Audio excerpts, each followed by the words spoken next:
The stock of the day is brought to you by IG, Australia's #1 CFD provider. Trade over 17,000 markets with extended trading hours on key US shares and competitive spreads, all on an award-winning platform.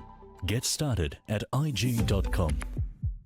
Today, we heard from Tabcorp, which is the stock of the day because it's one of the best performers, if not the best performer, just past noon here in Sydney.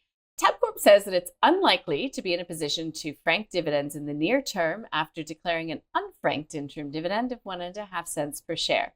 Revenue increased just 1% in the first half to $1.3 billion, while profit fell 14.2% to $21.7 million. Tabcorp is guiding for FY26 capex to be in the range of $120 to $140 million. So yeah, taking a look at the share price, up by 17%.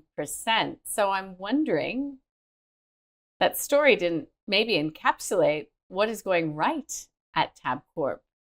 Any insights, Michael?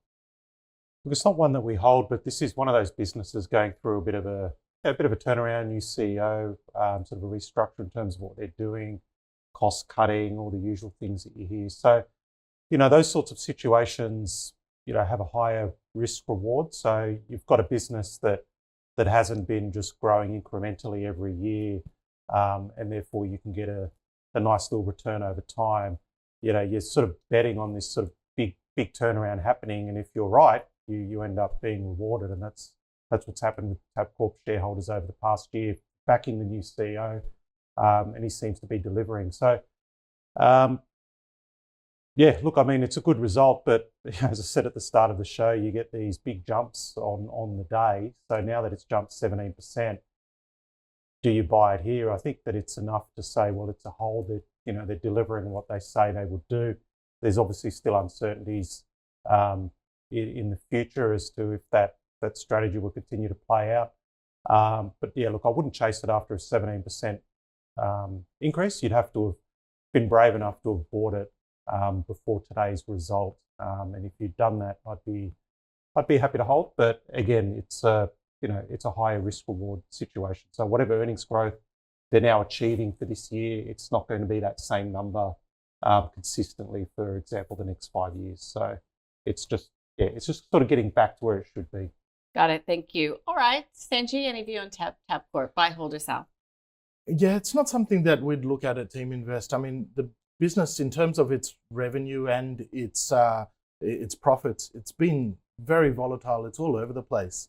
Some years they're making 15 million profit, and other years, sorry, that's the wrong one. But Tabcorp has been all over the place in terms of its profits. There've been losses around 40 million, and then profits as much as 6.8 billion. So it is very volatile. So it's not something that we would think that we'd be able to get a reasonable prediction on where it's going to be over the next 5 years. I'd prefer a company like Jumbo Interactive in the space. Jumbo's more on the software side. It's a much more stable business. The returns are better. It's got no debt, high growth, better ROE.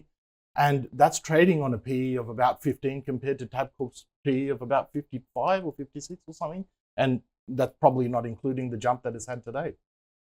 Okay, so that is a sell. Yes. So take your profits if you have any and run, says Sanji from Team Invest, but it's a hold for Michael Gable from Fairmont Equity. The stock of the day was brought to you by IG. Trade over 12,000 shares and ETFs, including major tech giants with extended hours on an award-winning platform. Get started at IG.com.